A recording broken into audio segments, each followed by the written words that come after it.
तो नमस्कार दोस्तों, मैं दीपक नागर। दीपक इकोनॉमिक्स के इस चैनल पर आप सभी दोस्तों का स्वागत है।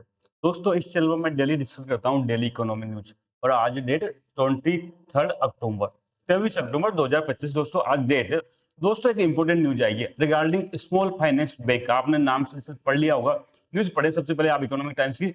Small finance bank 6 doubling of cap on loan size to 50 lakh rupee. Small finance bank क्या कर रहा है, इन्होंने एक जो डबल करने के जो इनकी लोन साइज बेसिकली 25 लाख है वर्तमान में, उसको डबल करने की रिजर्व बैंक ऑफ इंडिया से रिक्वेस्ट करी है, ऐसी इनकी इच्छा है।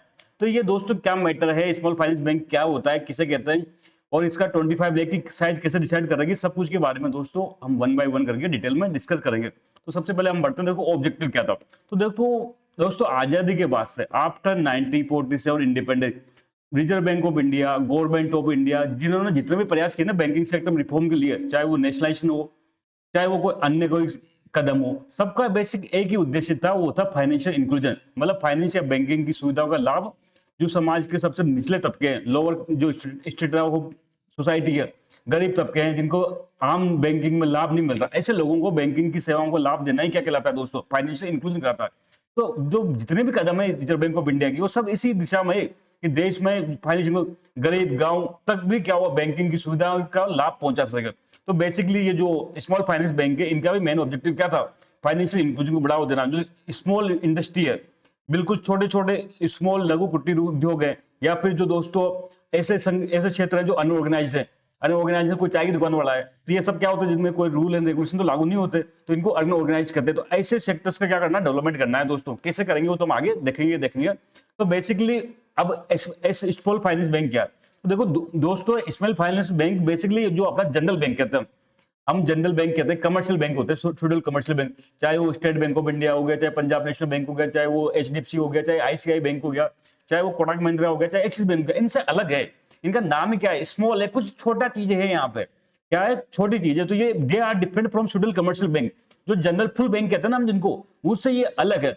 Basically it is a type of niche bank, niche bank India. देखो दोस्तों, निके वर्ड यहाँ आप देखो, निके बैंकिंग का वर्ड होता है, निके बेसिकली शब्द होता है जिसका मतलब होता है लिमिटेड। मतलब जो कहीं के ज्योग्राफिकल लिमिटेड, कस्टमर बेस जहां लिमिटेड हो, ऐसे बैंक्स को क्या कहते हैं, निके बैंक्स कहते हैं। फिर मैं रिपीट कर रहा हूँ, निके बैंक्स का सिंपल सा मतलब है जहां पर कस्टमर बेस लिमिटेड हो। मतलब भाई आपको ये चुनिंदा लोगों को डेवलपमेंट करना, जैसे लोकल एरिया बैंक एक जमाने में चलता था, उनको 2-3 डिस्ट्रिक्ट में रीजनल रूरल बैंक एक जमाने में चलते थे। ऐसे ही दोस्तों, इसी प्रकार से स्मॉल फाइनेंस बैंक है, जो इनके जो कस्टमर बेस है ना, इसको लिमिटेड होते हैं, लिमिटेड लोग होते हैं, इसलिए इनको क्या कहते हैं, निके बैंक कहते हैं। तो निके बैंक बेसिकली जैसे कि स्मॉल फाइनेंस बैंक हो गया, पेमेंट बैंक हो गया, सब निके बैंकिंग का एग्जांपल है। भारत में इनका कंसेप्ट दोस्तों 2013 में एक कमेटी बनाई गई थी, नचिकेत मोर कमेटी। ये बहुत फेमस कमेटी है फाइनेंशियल इंक्लूजन के क्षेत्र में। बेसिकली 2013 में जब आरबीआई के गवर्नर थे रघुराम राजन साहब, तो उन्होंने एक कमेटी बनाई थी, नचिकेत मोर कमेटी। इस कमेटी ने रिकमेंड किया था कि देश में क्या करना चाहिए, स्मॉल फाइनेंस बैंक का शुरुआत करनी चाहिए। इसी के तहत दोस्तों बाद में 2015 में आरबीआई ने क्या किया, एप्लीकेशन मांगी, और फर्स्ट जो स्मॉल फाइनेंस बैंक था दोस्तों 2016 में स्टार्ट हुआ, उसका नाम था कैपिटल स्मॉल फाइनेंस बैंक। तो आपको ये याद होना चाहिए, देश का पहला स्मॉल फाइनेंस बैंक कौन सा था, तो कैपिटल था। अब दोस्तों, इसका मैंडेट सबसे पहले जो फर्स्ट बिंदु है ना, ये इसकी पूरी कोर है, पूरी जान है दोस्तों। स्मॉल फाइनेंस बैंक को स्मॉल क्यों कहते हैं, तो इसको मैं देसी भाषा में हम समझाते हैं दोस्तों। जैसे कि क्या होता है, ये बैंक है, स्टेट बैंक ऑफ इंडिया है, ठीक है, इसके पास 100 करोड़ रुपए डिपॉजिट में है।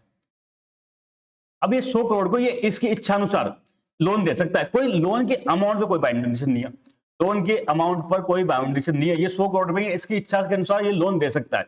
लेकिन दोस्तों, जो स्मॉल फाइनेंस बैंक होता है, स्मॉल फाइनेंस बैंक होता है, अगर इसके पास 100 करोड़ रुपए आए, तो आरबीआई ने ऐसा रूल बना रखा है कि इसको अपना टोटल जो लोन देगा, जैसे 50 करोड़ रुपए लोन देगा, 50% अपने टोटल लोन का 50% किसको देगा, 25 लाख से कम अमाउंट का होगा। क्या होगा, 25 लाख से कम का होगा। मैं दोबारा रिपीट कर रहा हूं दोस्तों, जो स्मॉल फाइनेंस बैंक का कह रहे हैं ना, स्मॉल से वर्ड किससे आया, तो स्मॉल वर्ड का मतलब मतलब है कि छोटे छोटे लोगों को लोन देगा, कम कम अमाउंट के, 10 लाख 20 लाख 22 लाख का। तो इसका जो 50% लोन अमाउंट है ना, वो 25 लाख तक के लोन की होनी चाहिए। फिर दोबारा मैं रिपीट कर रहा हूं, समझ को इसके पास 100 करोड़ रुपए का लोन डिपॉजिट आ गया, अब इसको 100 करोड़ रुपए लोन देना। तो इसमें दोस्तों क्या करेगा, ये जो 50% टोटल लोन की अमाउंट है, उसका 50 करोड़ वो कितने अमाउंट तक का होना चाहिए, वो 25 लाख तक का होना चाहिए। वो 5 लाख का हो सकता है, 10 लाख का हो सकता है, 20 लाख का हो सकता है, 15 लाख का हो सकता है, 24 लाख का हो सकता है, लेकिन बिलो 25 लाख की अमाउंट के लोन होने चाहिए 50% का। इसलिए दोस्तों इसको क्या कहता है, स्मॉल फाइनेंस कहते हैं, क्योंकि बेसिकली ये 25 लाख तक का लोन कंपलसरी है इसके लिए। बाकी जो पंजाब नेशनल बैंक पर लागू नहीं है, वो तो कितना भी दे सकता है किसी को लोन, क्योंकि छोटा लोन दे रहा है, स्मॉल लोन्स दे रहा है।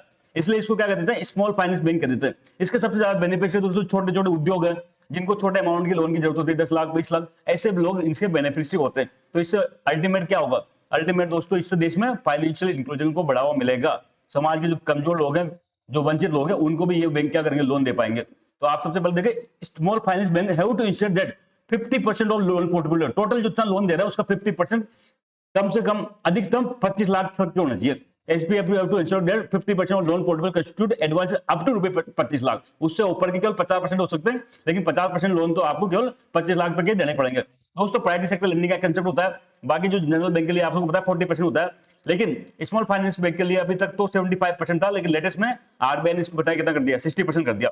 मतलब टोटल 16 रुपए लोन आ रहे हैं तो 60% किसको देंगे, प्राइवेट सेक्टर लेंडिंग को देंगे। तो देखो यहाँ प्राइवेट सेक्टर लेंडिंग हाईयर है कंपेयर टू जो नेशनलाइज्ड बैंक है या फिर कमर्शियल बैंक है। इसका मतलब ये समाज के वंचित लोगों को ज्यादा लोन देंगे, सीधी सी बात ये है। तो ये सब दोस्तों ये कंसेप्ट था स्मॉल फाइनेंस बैंक का।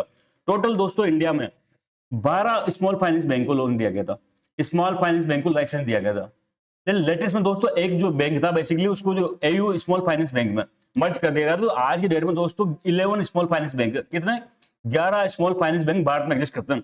सबसे फेमस है AU फाइनेंस बैंक, नाम सुना होगा AU का तो आपने, इसका हेडक्वार्टर कहां है, जयपुर में। लेटेस्ट में दोस्तों RBI ने गाइडलाइन बनाई थी कि जो स्मॉल फाइनेंस बैंक चाहे तो वो जो यूनिवर्सल बैंक है जैसे पंजाब नेशनल बैंक है या फिर HDFC बैंक है उसमें कन्वर्ट कर सकते हैं। तो लेटेस्ट में RBI ने परमिशन दे दी AU बैंक को किसमें, यूनिवर्सल बैंक में कन्वर्ट करने में। अब ये ICICI HDFC की तरफ यूनिवर्सल बैंक बन जाएगा जल्दी, देखते हैं कब तक इसका टाइमलाइन पूरा होता है। तो दोस्तों एक मेन जो स्मॉल फाइनेंस बैंक है AU, इक्विटास बैंक हो गया दोस्तों, इसका सामने मैंने हेडक्वार्टर करके चेन्नई।